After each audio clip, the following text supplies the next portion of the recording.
some people that got stranded on an island, and I think it was 6 or 7 were Asians, and there was 1 American.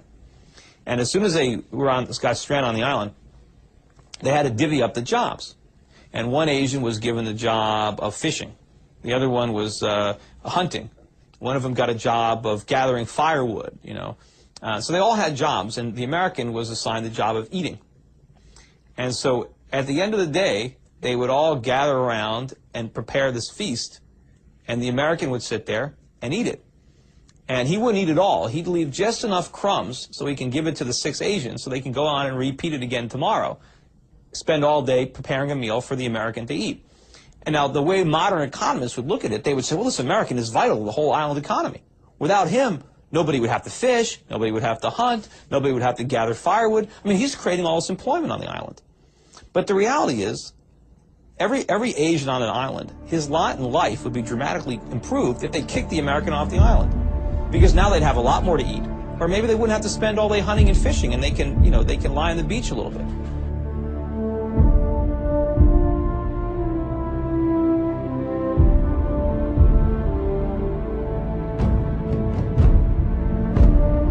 Why do you think that a recession is coming, and just how bad is it going to be? I think it's going to be pretty bad, and whether it starts in 07 or 08, I think is immaterial, and I also think it's going to last not just for quarters, but for years. And what's going to happen in 2007 is a lot of these artificially low ARM payments are going to be reset upward. You're going to start to see both the government and the lenders reimposing lending standards and tightening up on credit, and you're going to see a lot of the speculative buyers turn into sellers. And these sky-high real estate prices are going to come crashing back down to earth. And what's going to happen now is we're going to see the subprime type loss scenario unfolding in other asset classes, such as bonds backed by auto loans, credit card debt, and that's really going to, you know, pull the rug out from under the consumer. You've got these cronies in Washington. They're like little kids with a chemistry set, and they keep on throwing these chemicals together, trying one thing after another. They hope they're going to stumble on a miracle, but they're going to blow us all up. Where are the real conservatives? There was one, you know, Ron Paul, but they drummed him out of the Republican Party. He's talked about all this, he's warned about all this, but everybody has ignored him, and others like him. I mean, I get marginalized in the mainstream financial world, just like Ron Paul has been marginalized in the political world. Ron Paul really has no business being on stage as a legitimate representative of Republicans. So, Congressman Paul, and I'd like you to take 30 seconds to answer this. You're basically saying that we should take our marching orders from Al-Qaeda? Are you suggesting the United States of America caused the attack on 9/11? That Ron Paul is a no one who wanted to make a name for himself. Another question about electability. Do you have any, sir? There's always the question as to whether or not you... When we make a mistake, it is the obligation of the people through their representatives to correct the mistake, not to continue the mistake. And that's what we do on the floor of the Senate? No, we've dug a hole for ourselves, and we've dug a hole for our party. We're losing elections, and we're going down next year if we don't change it. We're going down next year if we don't change it.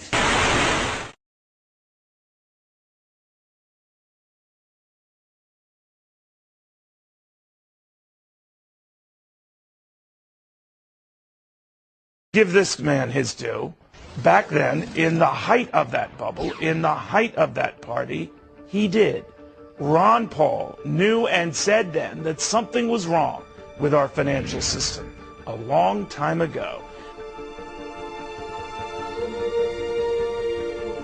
Madam Speaker, I rise in strong opposition to this bill because it won't solve our problem. It is said that we're in a liquidity crisis and a credit crunch, and all we need is more credit. The Federal Reserve has already injected over $1 trillion worth of credit, and it hasn't seemed to help a whole lot.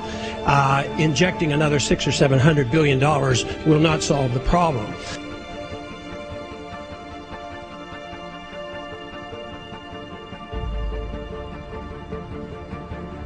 Ron Paul is probably the only politician who is out there now saying, stop all of this spending, all of this spending. David, we have a deficit now of $53 trillion. That means that every American has an implicit mortgage of over $175,000 each. Each household has an additional implicit mortgage of over $400,000 each. But unlike a typical mortgage, there's no house to back this.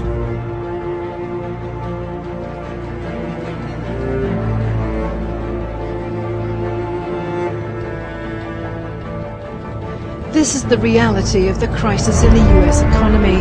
People who used to own their own homes are living hand to mouth on land once occupied by those less fortunate. In the last month, some 60,000 houses were repossessed, their occupants forced out when they could no longer meet ever-increasing mortgage payments.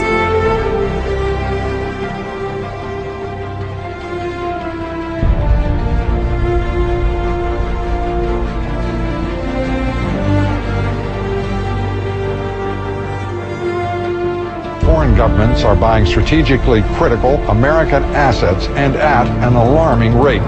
Foreign governments, including Communist China, have launched 20 new investment funds since 2000, holding an estimated $2.5 trillion.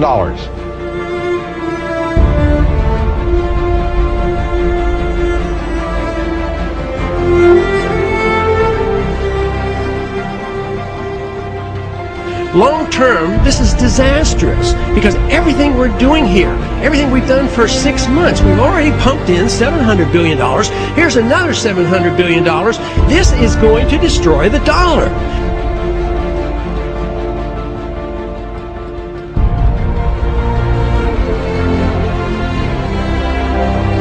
The Constitution was written very precisely to restrain the power and force of government and to protect the liberties of each and every one of us.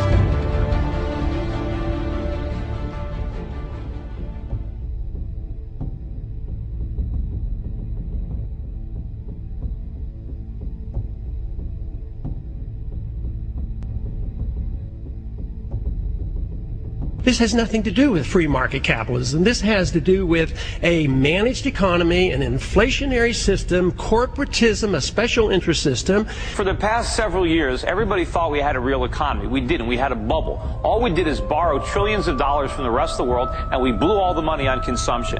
We can't pay the bills. The asset bubbles that were inflated by reckless monetary policy are deflating around us. We're looking at a symptom. We're looking at the collapsing of a market that was unstable. It was unstable because of the way it came about. It came about because of a monopoly control of money and credit by the Federal Reserve System, and that is a natural consequence of what happens when a Federal Reserve System creates too much credit. This wasn't created by the free market. All this excess leverage is there because of the government. It's there because of the Fed. They did this. They infected us with this disease. The fact that all these companies are now dying. How did Wells Fargo make stupid home equity loans? What they did is they provided Wells Fargo and all these companies with free money, and they let them go out and leverage it up. And it's like, I use the analogy, if a kindergarten school teacher leaves the classroom and passes out pixie sticks and soda pop, and then leaves the classroom, and she comes back and the kindergartners have wrecked the place, who do you blame?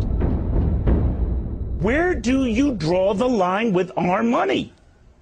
It is not your money. In fact, it is taxpayers' money. We'll get it passed.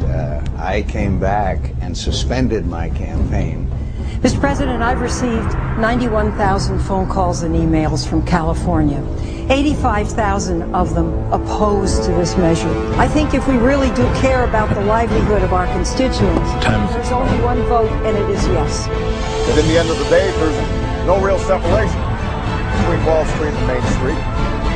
There's only the road we're traveling on as Americans. I urge my colleagues to join me in supporting this important legislation. And it comes down to one word: jobs. Jobs, so we can create jobs in our country. People have to know that this isn't about a bailout of Wall Street. We look forward to working closely with Congress to resolve this financial crisis. So I propose that the federal government reduce the risk posed by these troubled assets and supply urgently needed money so banks and other financial institutions can avoid collapse and resume lending. And here we Investors unloaded stocks in a frenzy on Monday. It came on the heels of another interest rate cut in the U.S. More than 500,000 Americans lost their jobs in November. Congressman, this is getting out of control. What we're doing today is going to make things much worse.